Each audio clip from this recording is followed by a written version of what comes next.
Students, welcome to Pure Mathematical Academy. तो आज जो क्वेश्चन डिस्कस करेंगे AISI एम मैथ 2024 एग्जाम में पूछे गया क्वेश्चन था। मैं एक बार पेज को जूम कर रहा है, ठीक है। अच्छा, क्वेश्चन पूछा गया था लीनियर अलजेब्रा से। क्वेश्चन का डिफिकल्टी लेवल की मैं यदि बात करूं, मैं इसको 2 स्टार से रेटिंग करूंगा out of 5 star. Question easy question है, थोड़ा सा कैलकुलेशन करने की जरूरत तुम्हें यहाँ पे पड़ सकता है, लेकिन क्वेश्चन बहुत ही इजी क्वेश्चन है। तो क्वेश्चन का सोल्यूशन पे जाने से पहले मैंने क्वेश्चन को जूम करके रखा है। जो मैं ऑलवेज बोलता हूँ, क्वेश्चन को एक बार तुम खुद से ट्राई करो, उसके बाद ही इसका सोल्यूशन देखना। तुम्हारे पास जो इन्फॉर्मेशन है यहाँ पे देखो, यहाँ पे क्या क्या इन्फॉर्मेशन दे के रखा है। यहाँ पे तुम्हारे पास एक वेक्टर स्पेस दे रखा है V के नाम से, जो कि collection of all polynomials with real coefficients, जिसका डिग्री जो है वो एट मोस्ट 5 हो सकता है। यहाँ पे यही दे रखा है, ठीक है ना। Degree less than equals to 5, that means it is a collection of all polynomials, obviously real coefficient, ठीक है, जिसका डिग्री है एट मोस्ट 5, मैक्सिमम 5 तक जा सकते हैं। अभी यहाँ पे तुम्हें दोनों ऑपरेटर दिया गया है एस एंड टी के नाम से V के ऊपर, एंड ऑपरेटर कैसे डिफाइंड हो रहा है वो भी तुम्हारे सामने यहाँ पे गिवन है, ठीक है।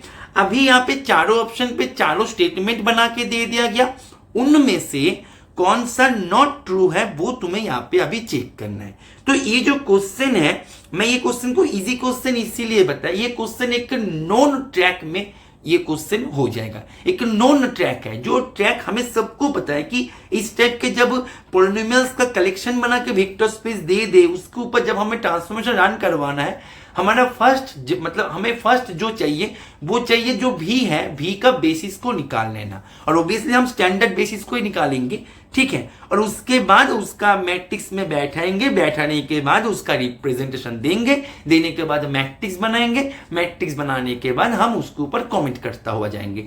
एक मानो कि बहुत ही नोन अप्रोच है, और इसीलिए मैंने इसको करके भी रखा है। तो मैं आएंगे धीरे धीरे करके इसके ऊपर, तो मैं इसको दोनों मेथड से करवाएंगे। पहला जो है वो तो एकदम वेरी वेल नोन मेथड है, जो दूसरा मेथड है वो भी वेल नोन है, ठीक है, लेकिन थोड़ा सा कैलकुलेशन कम करना पड़ेगा। तो मैं दूसरे मेथड पे सीधा मूव कर जाऊं, ठीक है। तो पहले मैं यहाँ पे जो मेरा नॉन मेथड है, नॉन मेथड मेरा ये है, मैं पहले जो V है, V का पहले बेसिस को ढूंढेंगे। 1x का standard basis, right, x raise to the power 3, x raise to the power 4, x raise to the power 5, ये मेरा स्टैंडर्ड बेसिस है V का। दैट मींस इनका स्पान बन जाएगा मेरा कंप्लीट V। Okay fine. अभी हमारा जो नॉन ट्रैक क्या होता है, बेसिस का हर एक एलिमेंट को उठाओ, उठाने के बाद गिवन जो ट्रांसफॉर्मेशन है उसको ऊपर बैठा दो। तो हमने वही किया। मैं एक बार पेज को जूम आउट कर रहे तो पेज कंप्लीट दिख जाएगा हमारे सामने, राइट। तो हमारे पास ट्रांसफॉर्मेशन ऐसे डिफाइंड है, ठीक है। बेसिस का element 1x, x square, x cube, x raise to the power 4, x raise to the power 5, ठीक है। तुम एक काम करो, इसका एक स्क्रीनशॉट ले लो पहले, ठीक है ना, उसके बाद में यहाँ पे तुम्हें समझाते हैं। अभी जो S1 है इसका फंक्शनल वैल्यू है 0, क्योंकि f डैश होगा उनका डेरिवेटिव। तो उसको हम क्या किया, बेसिस का जो एलिमेंट है उनका एक लीनियर कॉम्बिनेशन दिया, और कॉम्बिनेशन देते टाइम पे जो कोएफिशिएंट्स है उसको थोड़ा सा मार्क करके हम यहाँ पे रेड इंक से थोड़ा सा मार्क कर दिया, क्योंकि यही जो है यही हमारे मैट्रिक्स का कॉलम में आ जाएगा। ऐसे करके जब यहाँ पे x का इमेज मिला 1, तो हमने इसको ऐसे रिप्रेजेंटेशन दिया, और यहाँ पे जो कोएफिशिएंट्स है इनको हमने ऐसे नोट कर लिया ताकि यही हमारे कॉलम में आ जाए। ऐसे करके x स्क्वायर 2x हो गया, इसका भी जो कोएफिशिएंट्स है इनको हमने मार्क किया, ठीक है ना। तो इसको जो है आगे करके, तो ऐसे करके आगे चलता हुआ जाएगा सिमिलर मेथड से। तो हमारे पास S जो है, ये जो मार्क हमने किया था, जो हमने कोएफिशिएंट्स को मार्क किया था, वो कोएफिशिएंट्स आ जाएगा कलम वाइज, ठीक है, कलम वाइज वो कोएफिशिएंट्स आ जाएगा। तो वो आने के बाद मेरे पास कंप्लीट एस मैट्रिक्स जो है मेरे पास ये निकल के आ गया। सिमिलर प्रोसेस से हम टी का भी कर सकते हैं, मैंने यहाँ तक कर रखा है। बाकी जो यहाँ पे कॉम्बिनेशन है इसको तुम सिमिलर मेथड से तुम घर पे भी कर सकते हो, तुम्हारे लिए ये होमवर्क मैं दे रहा हूँ, ठीक है ना। ओके फाइन, वेरी इजी है, तुम यहाँ से देख देख के कर दो, वेरी इजी, ठीक है। तो मेरे पास टी का ट्रांसफॉर्मेशन मिल गया। अभी यहाँ पे तुम मुझे बताओ एस का रैंक क्या होगा बेटा। एस का रैंक हो जाएगा 5, राइट, एस का रैंक हो गया 5, एंड क्वेश्चन में बोल रहा है कि एस का रैंक 5 है। तो हाँ, ये तो बिल्कुल सही है, लेकिन तुम्हें यहाँ पे ध्यान देना है कि दे are asking about incorrect option. तो ये सही ऑप्शन है, तो इसको हम टिक नहीं करेंगे। तो ये इसीलिए यहाँ पे मैंने क्रॉस साइन दिया, क्योंकि ये एक सही ऑप्शन है, राइट। अच्छा, बोल रहा है कि T S equals to S T, ठीक है, मतलब टी एंड एस दोनों जो ट्रांसफॉर्मेशन तुम्हारे पास मिल गया, इन दोनों को तुम मल्टीप्लाई करो, तुम्हारे पास ये मिल गया, इन दोनों को तुम मल्टीप्लाई करो, तुम्हारे पास ये मिल जाएगा, जो कि वेरी इजी है, क्लास 11 का मल्टीप्लीकेशन है, मैट्रिक्स मल्टीप्लीकेशन मैंने कर रखा है, तुम एक बार इसका स्क्रीनशॉट ले लो, ठीक है। तो यहाँ पे हम देख सकते हैं कि ये तो S T and T S ये तो दोनों बराबर ही हो रहे हैं। दैट मीन्स ऑप्शन बी में दिए गए जो स्टेटमेंट है ये भी बिल्कुल सही है, एंड सही स्टेटमेंट को हम टिक नहीं करेंगे। Okay fine. अभी यहाँ पे ऑप्शन डी बोल रहा है कि 0 is the only eigen value of S T, मतलब एस टी का ओनली आइगन वैल्यू 0 ही है, और हमारे पास एस टी जो है, एस टी हमारे पास ये मिल गया, और ये एक तुम्हारे पास अपर ट्रायंगुलर मैट्रिक्स है, एंड अपर ट्रायंगुलर मैट्रिक्स में डायगोनल पे जो एलिमेंट्स होता है वही होता है उनका आइगन वैल्यू। तो यहाँ पे डायगोनल पे है क्या, डायगोनल पे है ही तो 0, दैट मीन्स इसका आइगन वैल्यू केवल 0 ही है, 0 ही है इसका आइगन वैल्यू ओनली, ठीक है ना, यही इसका आइगन वैल्यू है। और ऑप्शन डी भी तो यही बोल रहा है कि इसका आइगन वैल्यू 0 ही है, तो ये तो बिल्कुल सही बता रहा है, तो ये भी सही है, तो ये गलत है। ऑप्शन सी क्या बोल रहा है, मैं एक बार जूम कर रहा हूं, तो तुम तो ये समझ गए कि ऑप्शन सी इसका गलत जवाब होगा, दैट मीन्स ये इसका सही जवाब हो जाएगा, क्योंकि नॉट करेक्ट पूछा है। अभी ऑप्शन सी बोल क्या रहा है, ऑप्शन सी बोल रहा है कि they are exist an invertible mapping U such that U inverse equals to T, और ये जो स्टेटमेंट है ये स्टेटमेंट होल्ड तब करता है जब S is similar to T हो जाए। सिमिलर मैट्रिक्स बताने का जो बेसिक स्टेटमेंट है, बेसिक डेफिनेशन यही है, a matrix A is said to be similar to B if there exist an invertible matrix P such that P inverse equals to B हो जाए। यदि ये तुम कर पाओ तो तुम बता सकते हो कि A is similar to B, and A is similar to B होने पर ये होगा ही होगा। तो दैट मीन्स तुम्हारे पास ऑप्शन सी जो है, ऑप्शन सी तुम्हें यही बता रहा है कि S is similar to T, ये सीधा बोल रहा है कि S सिमिलर टू टी है। ऑप्शन सी तुम्हें सिंपल भाषाओं में बोला जाए कि यही बता रहा है। तो यदि S सिमिलर टू टी हो जाए तो S का रैंक एंड T का रैंक बराबर होगा, S का आइगन वैल्यू T का आइगन वैल्यू बराबर होगा, S का डिटर्मिनेंट T का डिटर्मिनेंट बराबर होगा। तो ऐसे करके जो भी प्रॉपर्टी सेम होता है वो तो हो जाएगा। अभी S यदि सिमिलर टू T हो जाए तो रैंक को भी सेम होना होगा, जो मैं थोड़ी देर पहले बताया। लेकिन तुम ध्यान दो, मेरे पास रैंक ऑफ S मिल गया 5, लेकिन रैंक ऑफ T जो है, रैंक ऑफ T मेरे पास मिल गया 4, तो रैंक ही तो बराबर नहीं है, रैंक ही तो मैच नहीं किया, तो ये सिमिलर कैसे होगा। और ऑप्शन सी बोल रहा है कि वो सिमिलर है, तो ऑप्शन सी तो गलत बोल रहा था। दैट मीन्स हमारे पास सी जो है, सी एक इनकरेक्ट स्टेटमेंट है। अभी मैं यहाँ पे देखो, ऑप्शन ए में कोई दिक्कत नहीं है, option B and option D, मतलब मैं यहाँ पे ये चाहता हूं कि तुम T S and S T जो भी है इसको तुम ना निकल के, ये जो है इसको करने में मुझे थोड़ा सा तो टाइम लगा, तो मैं ये चाहता हूं कि थोड़ा सा टाइम सेव कैसे किया जाए, थोड़ा सा टाइम सेव कैसे किया जाए। तो मैं दूसरा अप्रोच तुम्हें मैं यहां पे बता देता हूं कि तुम्हारे पास एस जो है, एस कैसे, सेकेंड अप्रोच, ठीक है ना, सेकेंड अप्रोच, ताकि थोड़ा सा मेहनत कम हो जाए हमारी, ठीक है। तो एस तुम्हारे पास कैसे डिफाइन हो रखा है, मैं एक बार यहाँ पे नोट कर लेता हूं ताकि बार बार मुझे ऐसे स्क्रॉल ना करना पड़े। अच्छा, तो मेरे पास एस ऐसे डिफाइन हुआ एंड टी मेरे पास कुछ इस प्रकार से डिफाइंड हुआ। Okay fine. अच्छा, एक बात बताओ, एस टी मुझे निकालना है ना, तो एस टी ऑफ एफ ये क्या होगा, S of T F, and S of T F means F double dash, तो S of F double dash and S of F double dash क्या हो जाएगा, एफ डबल डैश उनका dash, that means ये मिल जाएगा एफ 3 बार derivative होके जो आएगा वो। Very good. अच्छा, टी एस एफ करो, तुम्हारे पास T S F and S F क्या है बेटा, एफ डैश, तो T F dash and T F dash क्या होगा, एफ डैश का double dash, that means F triple dash. बस यहाँ पे ही हो गया। मैं क्यों उतने बड़े कैलकुलेशन को क्यों करें, मतलब मल्टीप्लिकेशन, हालांकि वो इजी है, क्लास 11 का ही है, वो मुझे पता है, लेकिन फिर भी टाइम जितना सेव किया जाए उतना ही हमारे लिए अच्छा होगा ना, हम ज्यादा से ज्यादा अटेम्प्ट कर पाए।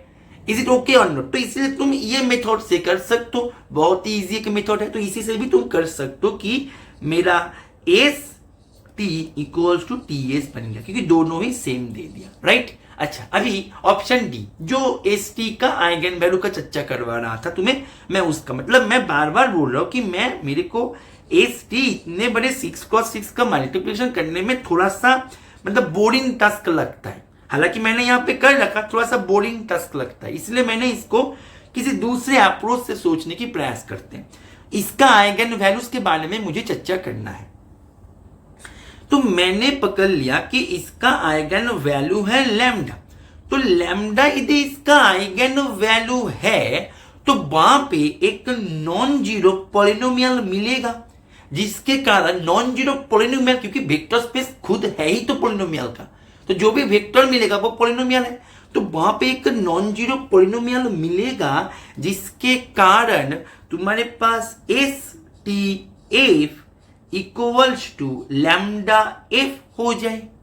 यही तो होता है ना कि आइगन वैल्यू बताने का definition, T V equals to lambda V, V non zero होना चाहिए, तो यहाँ पे non zero polynomial, right, very good. तो यहाँ पे एस टी एफ ये हमारे पास अभी अभी मिल गया, एफ ट्रिपल डैश, ठीक है ना। तो एफ थ्री डैश मतलब एफ का 3 बार डेरिवेटिव करने के बाद वो लैम्डा इंटू एफ हो रहा है, तो ये कब संभव होगा, तुम खुद मुझे बताओ। एक पॉलिनोमियल है, उनका 3 टाइम्स डेरिवेटिव कर लो, उनका 3 टाइम्स डेरिवेटिव करने के बाद, पॉलिनोमियल का डेरिवेटिव करने के बाद उसका डिग्री घट जाता है।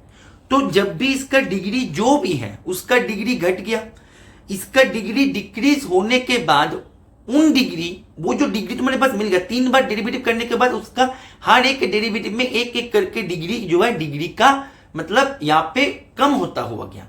तो उसके बाद वो किसी एक पॉलिनोमियल के साथ फिर से इक्वल कैसे हो जाए। तुम बोलो नहीं सर ये भी संभव है। सर कौन से केस में?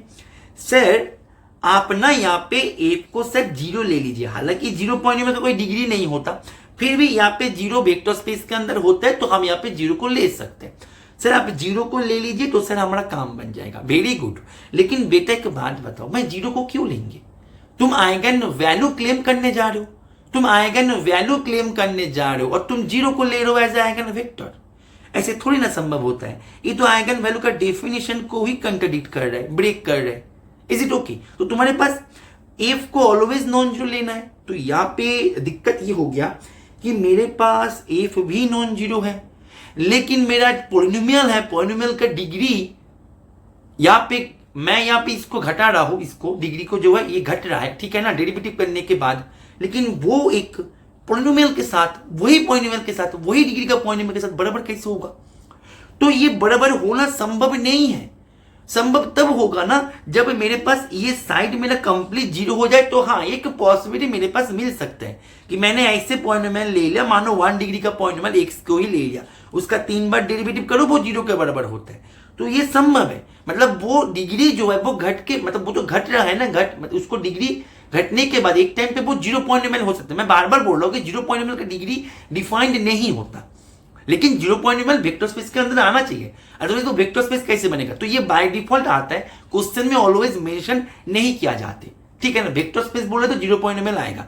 तो कहने का मतलब यही है कि कॉन्सेप्ट को पकड़ो तुम, कि यहाँ पे तुम्हारे पास एक पॉलिनोमियल का तुम 3 टाइम्स डेरिवेटिव करने के बाद तुम एक उसी पॉलिनोमियल के साथ, मानो लैम्डा नॉन जीरो है, तो वो उसी पॉलिनोमियल के साथ बराबर होगा। एंड बराबर होने के लिए उसके पास 2 चॉइस है, एक तो उसको खुद 0 होना पड़ेगा, अदरवाइज तो संभव ही नहीं है। अभी इसको तो बराबर होना ही है, तो संभव ही नहीं है, वो केस चला गया, तो उसको 0 ही होना पड़ेगा। लेकिन 0 होने पर मेरा गिवन कंडीशन जो है वो कंट्राडिक्ट करेगा, क्योंकि आइगन वैल्यूज का डेफिनेशन है ये। दैट मींस एक ही कंडीशन है, जो lambda equals 0 not equals to 0 मैंने पकड़ा, ये कंडीशन लेने पर दोनों केस ही वायलेट हो गया। दैट मींस लैम्डा को मुझे 0 ही लेना है। दैट मींस यहां से ये जानकारी प्राप्त हो गया कि मेरा एस टी का आइगन वैल्यू ओनली 0 ही है। तो देयरफॉर यहाँ पे ऑप्शन डी में जो बता रहे थे कि only eigen value S T का 0 है, ये भी सही होगा। तो मैं इतना कुछ क्यों करें, मैं एस टी को निकालना ही नहीं चाहती, इसीलिए मैंने ये मेथड को अप्लाई किया। तो ये मेथड को मैं यदि शुरू में ही बता देते तो शायद अब तक सोल्यूशन हो भी जाते, ठीक है ना। तो तुम ये मेथड को भी अप्लाई कर सकते हो, जो मेथड मैंने शुरू में बताया वो भी अप्लाई कर सकते हो। शुरू में जो मेथड मैंने बताया, मैं पेज को एक बार इरेज कर दे, तो शुरू में जो मेथड को मैंने डिस्कस किया वो एक नोन मेथड था, ठीक है ना। ये मेथड से ही हम अधिकतर क्वेश्चन कर लेते हैं, और ये जो मैंने लास्ट में डिस्कस किया इससे भी तुम क्वेश्चन कर सकते हो। तो इसका आंसर हो जाएगा ऑप्शन सी। तो मैं आशा करेंगे ये सॉल्यूशन तुम्हें समझ में आ गया होगा, और ऐसे ही कॉन्सेप्ट्स को सीख के तुम यदि तुम्हारे प्रिपरेशन को एक प्रॉपर गाइडेंस के अंडर रह के स्मूथली उसको आगे लेके जाना चाहते हो, तो तुम हमारे रेगुलर क्लासरूम में ज्वाइन कर सकते हो। हमारे रेगुलर क्लासरूम में ज्वाइन करने के लिए तुम्हें इस नंबर पे कॉल या फिर व्हाट्सएप करके तुम उसके बारे में तुम जानकारी ले सकते हो। और तुम यदि तुम्हारे प्रिपरेशन को एक हाई क्वालिटी टेस्ट सीरीज के माध्यम से आगे लेके जाना चाहते हो, तो तुम हमारे टेस्ट सीरीज बैचेस में भी ज्वाइन कर सकते हो, जो कि सेपरेटली आता है। उसके लिए भी तुम्हें इसी नंबर पे ही कॉल या फिर व्हाट्सएप करके उसके बारे में तुम्हें जानकारी ले लेना है, एंड वो टेस्ट सीरीज में भी ज्वाइन करके तुम तुम्हारे प्रिपरेशन को काफी सारे बूस्ट दे सकते हो, क्योंकि हमने टेस्ट सीरीज को कंप्लीटली न्यू, कोई भी प्रीवियस ईयर क्वेश्चन वहां पे नहीं है, कंप्लीटली न्यू क्वेश्चन के साथ एंड हाईली कंसेप्चुअल क्वेश्चन के साथ हमने टेस्ट सीरीज को डिजाइन कर रखा है। तो मैं आशा करेंगे ये सोल्यूशन को तुमने समझ में आ गया होगा। ओके, चलो पढ़ते रहो, हैप्पी लर्निंग।